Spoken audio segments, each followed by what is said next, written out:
Etnik jarayonlar va o'zbek xalqining shakllanishi.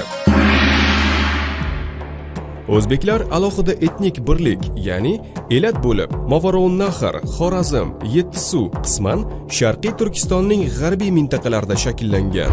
Ular qadimdan o'troq yashab, sug'orma dehqonchilik, hunarmandchilik bilan shug'ullanib kelgan. Bu hududda yashagan sug'diylar, Baxtriylar, Xorazmiylar, Farg'onaliklar, Shoshliklar, yarim chorvador qang'ilar, ko'chmanchi sak-masaget kabi etnik guruhlar o'zbek xalqining etnogenezida ishtirok etgan. Janubiy Sibir, Oltoy, Yettisuv, Sharqiy Turkiston hamda Volga va Ural daryosi bo'ylaridan turli davrlarda Movarounnahrga kirib kelgan etnik guruh ham bu jarayonning ishtirokchilari bo'lishgan. O'zbek xalqining asosini sug'diylar, Baxtriylar, Xorazmiylar, Farg'onaliklar, Shoshliklar va sak-masagetlar tashkil etgan. Ushbu nomlari keltirilgan etnislar asosan turkiy va sharqiy eroniy tillarda so'zlashganlar. Amudaryo va Sirdaryo oralig'ida yashagan qabila va elatlarning etnik jihatdan aralashuv jarayoni natijasida o'troq hayotga moslashgan turkiy hududiy maydon o'zbek xalqiga xos antropologik qiyofa shakllanadi. Qanq davlati davrida turkiy zabon etnislar ustuvorlik qilib, o'ziga xos uyg'unlashgan madaniyat yuzaga keladi. Arxeologik asarlarda bu madaniyat qovunchi madaniyati nomini olgan.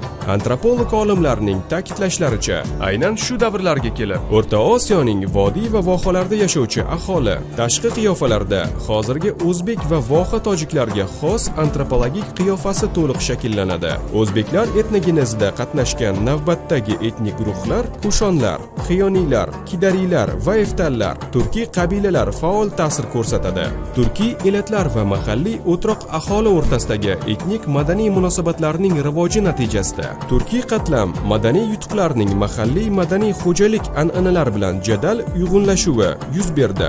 7-asrdan o'lkamiz Turkiston nomi bilan atala boshlagan. 8-asrdan arab va boshqa xalqlarning O'rta Osiyoga kirib kelishi mintaqadagi etnik jarayonlarga katta ta'sir etmagan. 9-asrda Movarounnahr mintaqasida yaxlit turkiy etnik qatlam, turkiy til muhiti vujudga kela boshladi va o'z navbatida sug'diylar va boshqa mahalliy etnislarda ham turkiylashish jarayoni jadallashgan. Qoraxoniylar davrida Movarounnahr va Xorazmda siyosiy hokimiyat turkiy sulolalarga o'tishi munosabati bilan sodir bo'lgan etnik jarayon o'zbek xalqining shakllanishida yakuniy bosqich bo'ldi.